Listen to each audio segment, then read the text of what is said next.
Hi ಎಲ್ಲರಿಗೂ welcome to Savi YouTube channel. ಇವತ್ತು ನಾನು ನಿಮಗೆ ಆಲೂಗಡ್ಡೆ ಮತ್ತು ಮೆಂತ್ಯ ಸೊಪ್ಪನ್ನು ಬಳಸ್ಕೊಂಡು ಯಾವ ರೀತಿ ಹೆಲ್ದಿಯಾಗಿ ಮತ್ತು ಟೇಸ್ಟಿಯಾಗಿರೋ ಪಲ್ಯನ ಮಾಡೋದಂತ ತೋರಿಸ್ಕೊಡ್ತಾ ಇದ್ದೀನಿ. ಪಲ್ಯ ಚಪಾತಿ ರೊಟ್ಟಿ ಅನ್ನಕ್ಕೂ ಕೂಡ ಈಸಿಯಾಗಿ ಮಾಡ್ಕೊಳ್ಬೋದು. ಓಕೆ, ಈ ಪಲ್ಯ ರೆಸಿಪಿ ಹೇಗೆ ಮಾಡೋದಂತ ನೋಡ್ಕೊಂಡು ಬರೋಣ. ಮೊದಲಿಗೆ ನಾನಿಲ್ಲಿ 3 ಆಲೂಗಡ್ಡೆನ ತೊಗೊಂಡಿದ್ದೀನಿ. 1 ಕಟ್ ಆಗುವಷ್ಟು ಮೆಂತ್ಯ ಸೊಪ್ಪನ್ನು ಸೋಸಿ ತೊಳೆದಿಟ್ಕೊಂಡಿದ್ದೀನಿ. 2 ಈರುಳ್ಳಿನ ಹೆಚ್ಚಿಟ್ಕೊಂಡಿದ್ದೀನಿ. 2 ಟೊಮೆಟೊನ ಹೆಚ್ಚಿಟ್ಕೊಂಡಿದ್ದೀನಿ.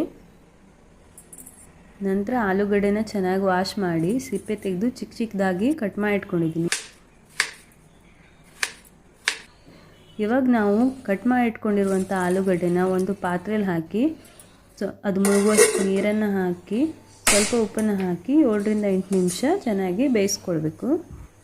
ಆಲೂಗಡ್ಡೆ ಬೇಯೋವರೆಗೂ ನಾನಿಲ್ಲಿ ಮೆಂತ್ಯ ಸೊಪ್ಪನ್ನು ಸ್ವಲ್ಪ ಚಿಕ್ಕದಾಗಿ ಕಟ್ ಮಾಡಿ ಇಟ್ಕೊತಿದ್ದೀನಿ.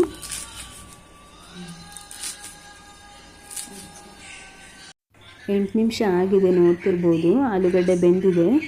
ಇದಾದ ನಂತರ ನೀರನ್ನು ಬಸಿದು ಇಟ್ಕೊಳ್ಬೇಕಾಗುತ್ತೆ. ನಂತರ ನಾನಿಲ್ಲಿ ಒಂದು ಪ್ಯಾನ್ನ ಕಾಯಲಿಕ್ಕೆ ಇಟ್ಕೊತೀನಿ. ಪ್ಯಾನ್ ಕಾದ ನಂತರ 3 ಟೇಬಲ್ ಸ್ಪೂನ್ ಎಣ್ಣೆನ ಹಾಕ್ತಿದ್ದೀನಿ. ಎಣ್ಣೆ ಕಾದ್ಮೇಲೆ 1 ಚಮಚ ಜೀರಿಗೆ, ಸ್ವಲ್ಪ ಕರಿಬೇವು, 2 ಕೆಂಪು ಮೆಣಸಿನ್ಕಾಯಿ ಹಾಕ್ತಿದ್ದೀನಿ. ನಂತರ 1 ಚಮಚ ಶುಂಠಿ ಬೆಳ್ಳುಳ್ಳಿ ಪೇಸ್ಟ್, ಹೆಚ್ಚಿಟ್ಕೊಂಡಿರುವಂಥ ಈರುಳ್ಳಿನ ಹಾಕಿ ಚೆನ್ನಾಗಿ ಫ್ರೈ ಮಾಡ್ಕೊಳ್ಬೇಕು.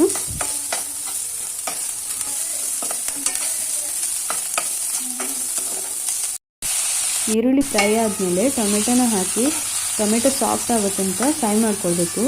1-2 ನಿಮಿಷ ಮುಚ್ಚಿ ಬೇಯಿಸ್ಕೊಳ್ಬೇಕಾಗುತ್ತೆ. ಅರ್ಧ ಚಮಚ ಅರಿಶಿನ ಪುಡಿನ ಹಾಕ್ತಿದ್ದೀನಿ. 1 ಚಮಚ ರೆಡಿ ಮಾಡಿ ಇಟ್ಕೊಂಡಿರುವಂಥ ಮಸಾಲೆ ಖಾರನ ಹಾಕ್ತಿದ್ದೀನಿ.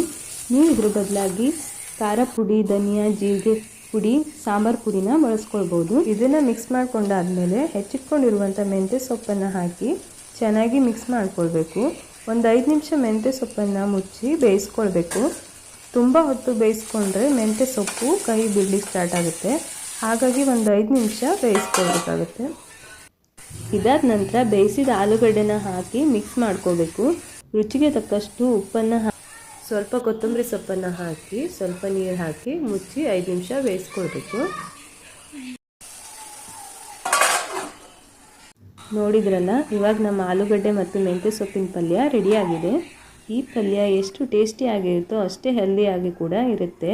ನೀವು ಕೂಡ ನಿಮ್ಮ ಮನೇಲಿ ಈ ಪಲ್ಯನ ಟ್ರೈ ಮಾಡಿ ಹೇಗೆ ಬಂತು ಅಂತ ತಪ್ಪದೆ ಕಮೆಂಟ್ ಮಾಡಿ.